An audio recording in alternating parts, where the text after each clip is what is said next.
Welcome back to the No Referees Podcast. I'm your host, Evarist with another quarantine edition of our podcast. You can find us on our social media pages at No Referees Pod and on our new YouTube channel, No Referees Podcast. We're joined today by a special guest all the way across the water in China. You can find them on Twitter at KFog12 and on Instagram at KFog18. The man that travels the globe for the satchel. My man, Kyle Fogg. What up, brother? Man, just happy to be here like we talked about, man. Finally been on the waiting list for years to get on the podcast. So happy to be here with my guy and happy to be going still. Man, glad to see you doing great, brother. I know you cross the world in China right now. Just give us an update on how things are over there with you right now. Yeah, life out here is really starting to get back to normal. There's traffic, people going to work.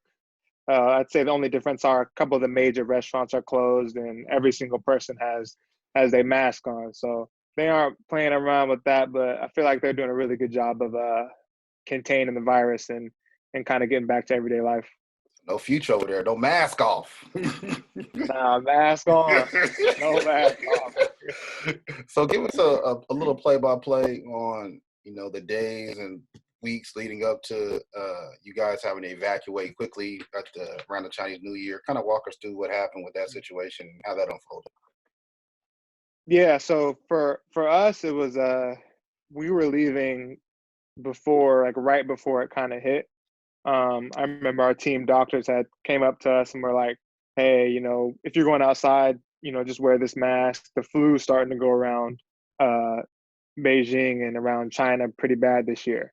And nobody really knew what it was. So, we continued business per usual.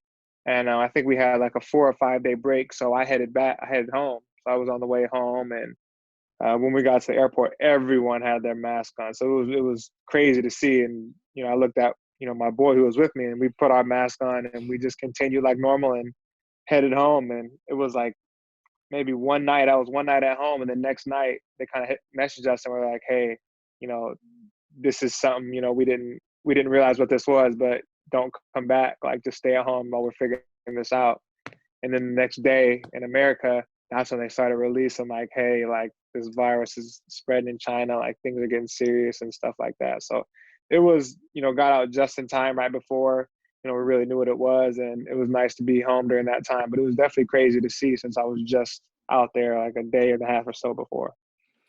So when you're back home and you're just hearing about all of the China stuff, did it ever hit to you that we're going to be postponed or the league's going to be canceled for X amount of time? What was their agent saying and things like that?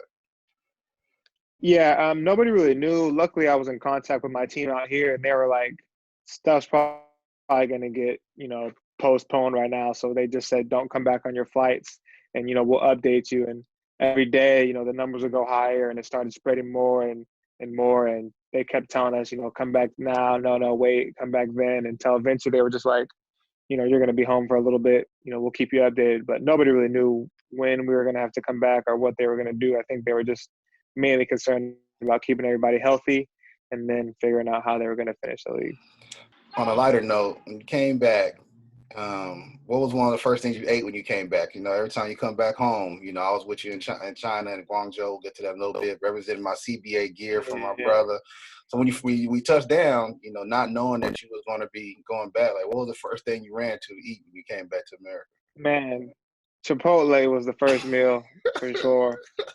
But we had hit quick meal before you go home and unpack your bags, get some sleep. But there was a long list of restaurants and stuff at the crib. It's nice going home, and you know how it is being out in China. Sometimes you can't get everything you want to eat, but Beijing's super nice with the food, so that wasn't too hard of a transition here.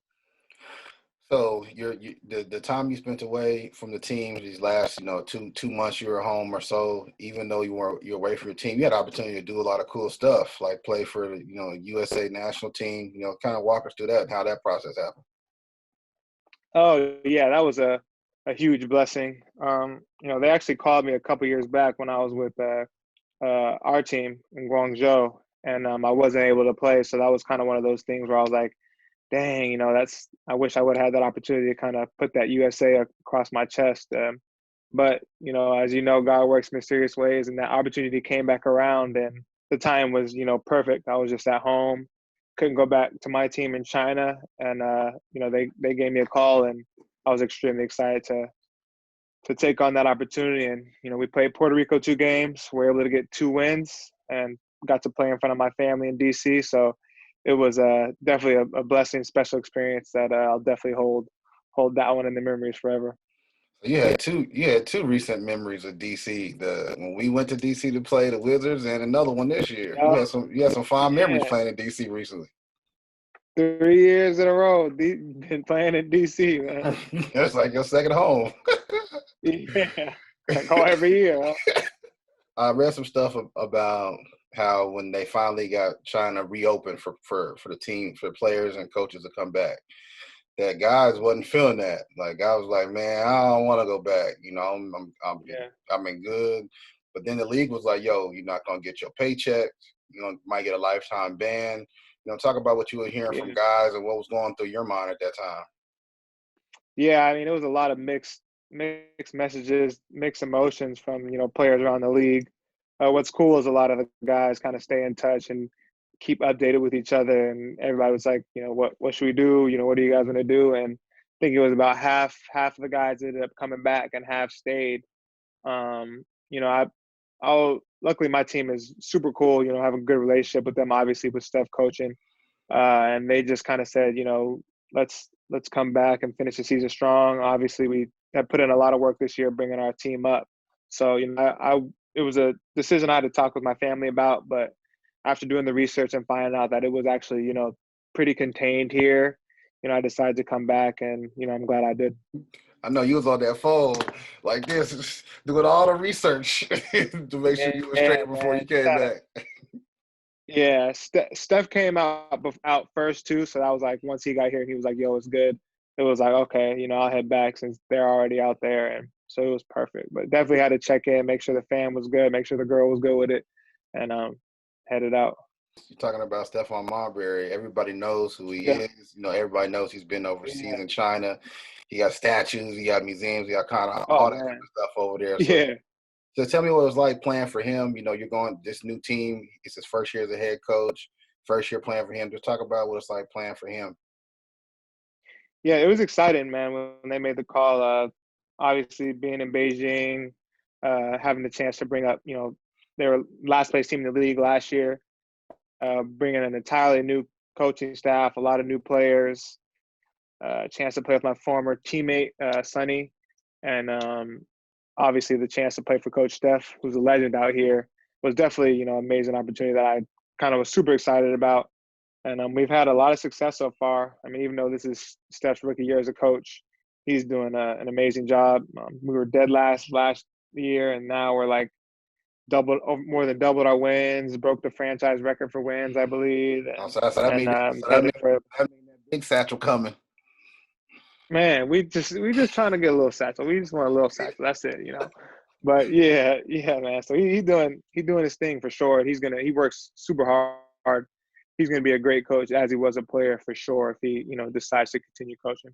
What's some of the things that he teaches you or have kind of showed you when he played that guard position and you're a big guard, just like him as well. What kind of some things, little tidbits have he taught you about your game? Just controlling the pace of the game, man, and getting guys involved.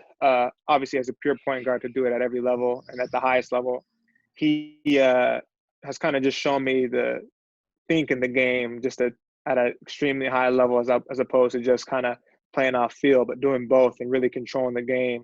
So it's been great just kind of learning from him and being able to see the improvements in my game and see the improvements in our team's game as well as we continue to win. All right, so we're gonna switch over to that logo you got on your chest, Arizona.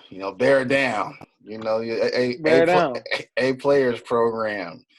You Hey, play. you already know. You played 4 years at Arizona. You grinded. Hmm. You grinded from the bottom all the way up. There's a lot of things that's been going on that's been said with the NCAA, potentially giving eligibility back to those seniors and not being able to play in the tournaments and the postseason Yeah. with the coronavirus situation. How would you react to this time if you were a senior, did not being able to play your conference tournament, NCAA tournament? You've been grinding. Let's say you was playing all those years, 3 years, and never been, and maybe your senior year was that chance. How would you feel, or what would your reaction to that? Man, that's tough. I love that they are talking about maybe giving those guys their eligibility back to play their senior years.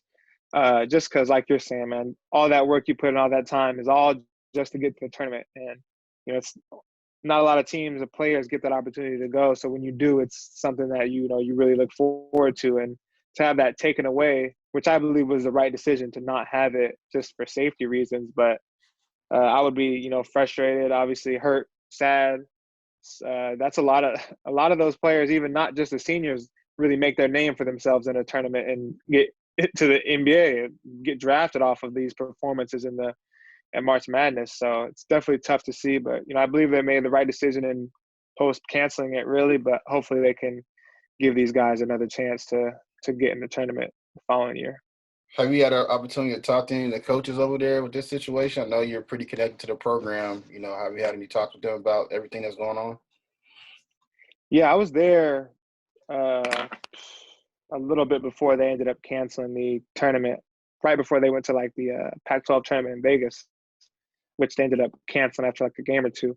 And they were kind of just, obviously surprised. We talked about how the virus is spreading in China and how I got out in time, but I don't think anyone really expected that it was going to, affect something as big as the NCAA tournament or the NBA or, all professional sports in America. So definitely a lot of shock, a lot of confusion. Guys couldn't believe that, it was really happening. So you spend a lot of time in Tucson, not only because of your connection with the program, but you also invested in a lot of real estate out there.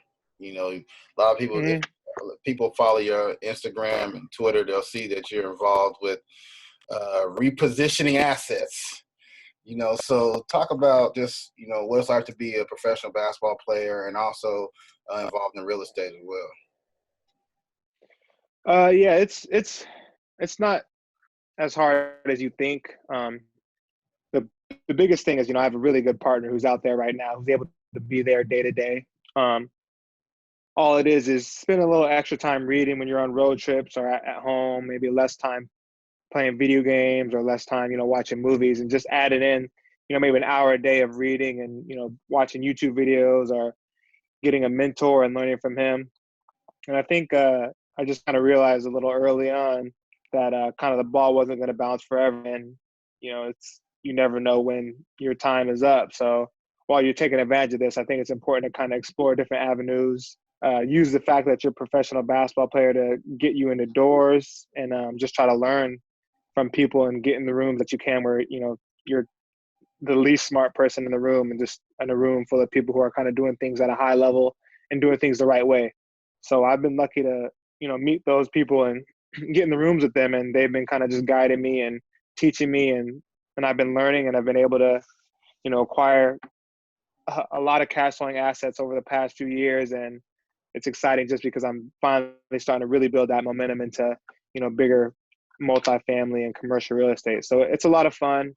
And what's even more fulfilling about it is I'm able to help other, athletes and basketball players who have been working with me, being able to make them passive income so that when they retire as well, they'll be able to kind of rely on those cash flow from their assets instead of, not while they're confused or while they're trying to figure out what their next path in life is. They won't have to feel that pressure financially just because they'll have money coming in. So it's been cool to work with a lot of my friends who have invested with me in real estate and a lot of other players, and kind of seeing them learn and watching their wheels spin when they see the checks. And it's been definitely fulfilling for me both ways.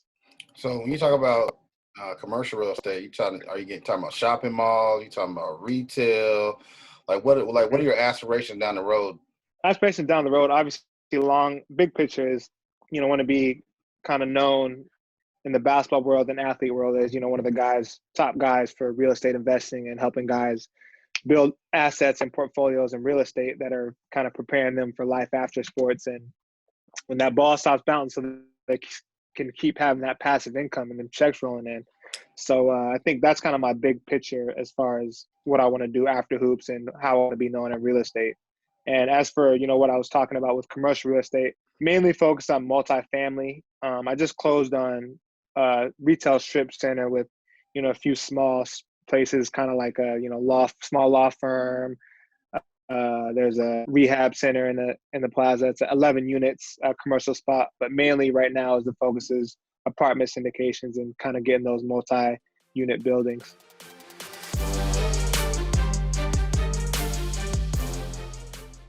I wanted to make sure that athletes had access to a shooting machine that they could take anywhere. So I came up with the concept to fold it into a duffel bag.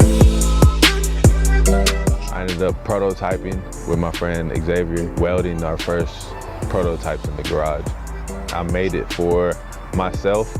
I also made it for the millions of other athletes out there that are trying to reach their dreams and trying to make it out.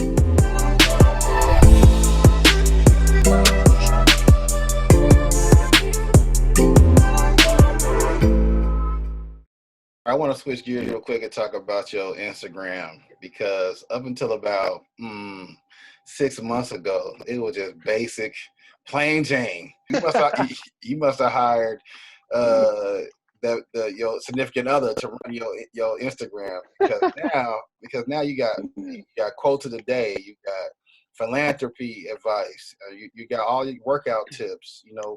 What was the driving force for you to rebrand your social media and try to spread a different positive message? Yeah, I think, whenever I would post something like that, I'll get a lot of feedback where people saying, "Hey man, you got to keep posting. I love it." And so I enjoy writing. So I started writing a whole lot more, just talking about experiences I had with you in Guangzhou, or the experience I had when I was in Finland playing, and just Germany. I've been playing in so many countries and have, seen so many things that I've been able to kind of compact those into stories and lessons that I've learned that I feel like have brought me kind of success and happiness in my life. And doing a lot of traveling, I ended up just getting, my girl or photographers to kind of snap a few pictures with them and just post a story and quote and getting some good feedback from it. So you already know what it is, just trying to spread a positive message, kind of teach whatever I've learned from people far smarter than me and just spread that knowledge. Shout out to Nicole for doing that. She running that. I know. Shout out to Nicole. I'm running it. One thing I do like about your quotes that I always read is that, obviously being a strength and conditioning coach, you always talk about your workout tips of the day. Get up and work out, get up and move, be active, things like that. Because a lot of times, especially in our community, in the African American community, we're sitting down, we're being sedentary, we're not moving, we're not eating right.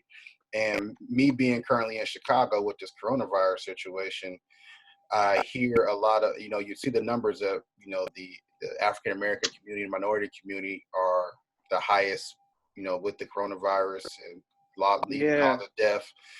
So, what's your thoughts on that? Just being, encouraging more and more people, not just all people, but especially people in African American community to get out and, get moving. Yeah, man, it's tough, especially with the situation that's going on now. But even as the other diseases such as heart disease or diabetes is affecting especially our people as well as an African Americans. And I think it's extremely important for not only just physical but mental health to get moving and get those endorphins flowing from exercise. But that's what you do, so a whole lot more than I do about that. But I just can't stress that enough, of just the importance of getting outside and working out, man. So let's talk about our time in Guangzhou. So most people don't know, they're new to the channel and new to me and Kyle. Last basketball season, the 18-19 season, I was the strength and conditioning coach for his team in Guangzhou, South China, the Guangzhou Long Lions. And we spent the whole basketball season together, traveling all over the country, just playing games, spending time in the weight room. So what's some of your fondest memories of our time, last year in Guangzhou? Man, too many memories to count, man. But definitely just the meals, talking about exactly what you're doing right now, putting the podcast together. It's great to see you. A lot of people can talk about what they want to do, and it sounds good, but you actually put it into action. I love seeing you, succeed and do that. But other than that, it's just, the work, which is really important to me, is the extra work we put in, all the time, you putting in the extra hours when you didn't need to, us just constantly working in the weight room, you giving me an outrageous amount of repetitions that was way out of pocket, but, I just, whatever you said, I was knocking it out. But yeah, bro, it was a great time with you, just growing and improving. And like I said before, it's nice to see someone who's not only talks about their goals but puts action behind them. So it's great seeing you succeed here. So one thing I talk about with a few people that I've interviewed on this podcast that have been in China and played in China is the food. Now we gotta talk about the food because every time somebody asks me a question about, what was y'all eating over there? Was y'all eating dog? Was y'all eating cat and stuff like that? And I tell them all the time that, we was actually eating good over there. Thanks to you, man. We didn't have a normal situation out there. We had the chefs. You had your own personal chefs making sure we was eating right every meal, man. Chicken wings, fish fillet sandwiches, French toast. The miso salmon, teriyaki salmon. Salmon was crazy, yeah. So that's definitely the toughest part when being here. But man, you had a setup in Guangzhou. We was really rolling there. It was only the road trips that was a struggle. And then now, you know how it is in Beijing. They got almost everything from, Element Fresh, Waga's, Cheesecake Factory, Fridays. So whenever you're getting that craving for some American food, you can pretty much get it here. But in Guangzhou, man, we had it set up. No problems with food at all these past couple of years. When you were leaving Guangzhou, what was the bittersweet, because you had played there for 2 seasons? They wanted you to stay. They didn't want you to stay. The money was funny. People don't hear about guaranteed contracts that players get and different things like that. Kind of take us to a little backstory of just how that whole situation unfolds from going from one team in China to another team. Yeah, I think, it's obviously, especially overseas, kind of that business aspect really is not talked about much. And, it's hard to understand unless you're going through it. But Guangzhou, man, 2 years, I had a great experience. Those are my brothers over there. You know how it was. It was definitely like a close-knit, family there. But sometimes, it's just time to make that move, you know what I mean? So it was no hard feelings, no nothing. It was just a, good business decision for both parties. And I've been able to, get out here to Beijing and play for Coach Steph. So it's been definitely a great move on my part and their part as well. I'm sure they feel good about it. So it's been a lot of fun kind of playing here and kind of climbing that ladder.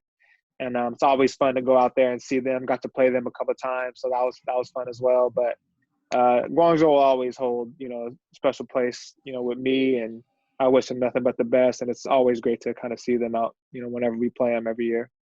So which country that you played in? You played in a lot of countries. Which country by far is the best overall living situation, the best scenery, the best basketball? Which country would be the best for you?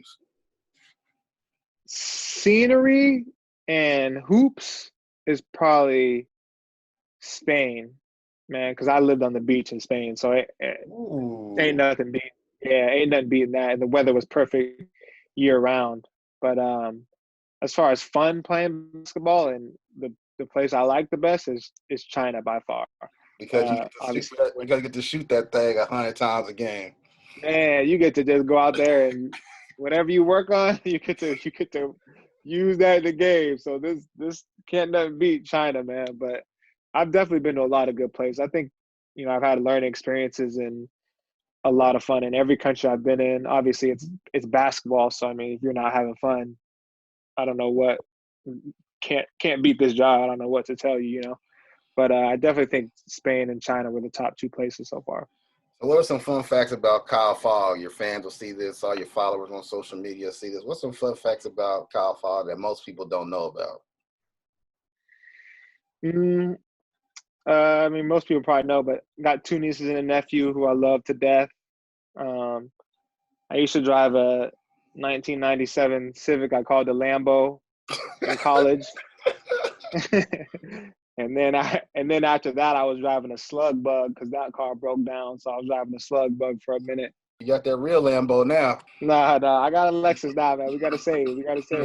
Obviously, super passionate about, kind of helping others and being able to give back. I just feel like I've been super blessed in my life just growing up in a good place, having a great family. So, it's super important for me to be able to give back and help others. So that's kind of a big thing in my heart. Speaking on giving back and helping others, one big organization you're involved with is Pencils of Promise.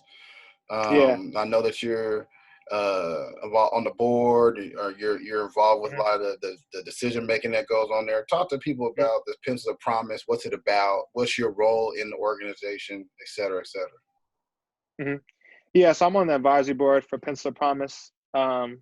Incredible organization. They basically, kind of their baseline is they believe that every single person, every child in the world deserves, quality education.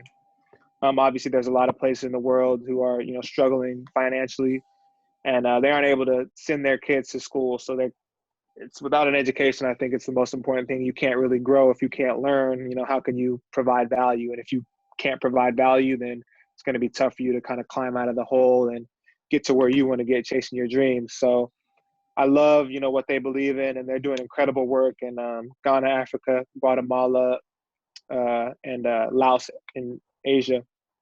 And so, I've been working with them closely since I was in Belgium, my third year out.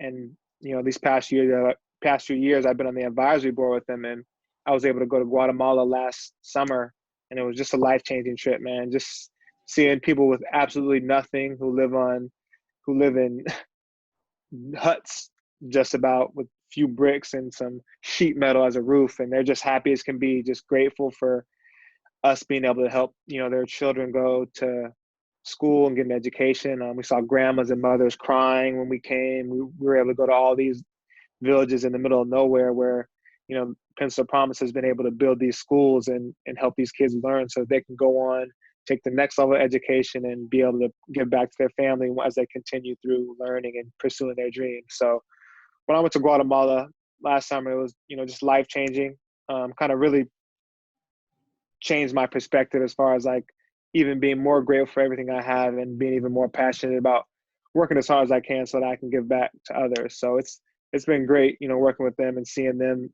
grow in the organization and help bring education to kids all over the world. I had a similar experience to yours. My father being Nigerian, I went to Nigeria about 20 years ago as a young high school kid, and to go over there and to see people not being able to turn the light switch on like how we have, like we can in America. To see people have to take, or I had to take, baths with a bucket of water, no shower. Yeah. Small things like that we have in America or just at our disposal that we don't even, we take for granted. That, like how you said, people in other countries, they don't have the ability to turn on a light switch. Yeah, no running water, no electricity, plumbing, nothing, man. There's a story about an old lady out there where she was like 70, in her 70s, I think, and she was speaking with one of the representatives who works in Guatemala with Pencils of Promise, and she said, there's two things that like I'm just extremely happy about that was bringing her to tears, and she's like, one of them is seeing my granddaughter have the chance to pursue her dreams. And the representative was like, wow, that's great. What's the second thing? And she said, the second thing is this is the first time that I'm actually able to go outside and use a toilet.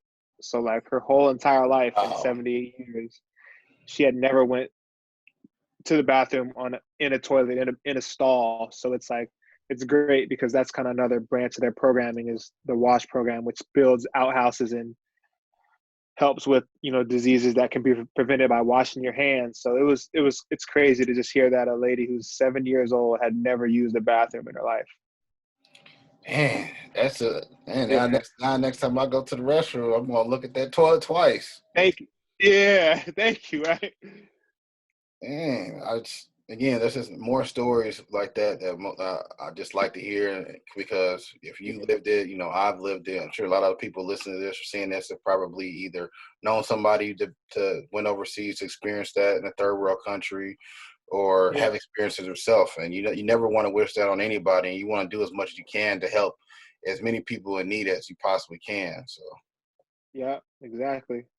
I know the next time you go over there, you're going to have to take some of them size 15 shoes over there and give them away to some people. Man, we got a lot of us barefoot out there. They definitely need some shoes, but my size 10 will definitely be nice for some of them out there. It'll be nice for some of them out there. You see any hoopers out there? Any of them playing basketball out there? Actually, we was out hooping there was a little rim out there. There were some kids out there. We played with them for a little bit, which was super cool. But the farther you get into the villages, man, these kids don't even have – they're playing with lemons out there, having fun with anything outside, rocks, barefoot, having a blast, but they don't really have – the farther you go, the less they have as far as sports-wise. But it was cool hooping with a few kids in one area. Well, my brother from another mother, Kyle Fogg, we appreciate you coming on the No Referees podcast all the way over there in China. We got the technology cracking. Everyone, please, again, go follow him on Twitter at KFog21 and on Instagram at KFog18. He'll definitely give you some stories of his Sauna Wars saga That's the dude. that he has going on. You definitely got to check that out. So I just want to say, my brother, I love you, man. Stay safe over there in China, and we'll be looking for your safe return. Yeah, love you too, bro. I appreciate you having me on the podcast, man. I expect this to be the first of many appearances where I can say hello to the people and just support you in any way I can, man. I appreciate you, bro. I love what you're doing. All right, thank you, brother. Appreciate it. Have a good day. Yeah, bye. Thanks for listening to another episode of the No Referees podcast. Don't forget to hit the subscribe button wherever you're listening to this show and rate and review us on Apple Podcasts. And don't forget to follow us on social media at No Referees Pod. Till the next episode, we out.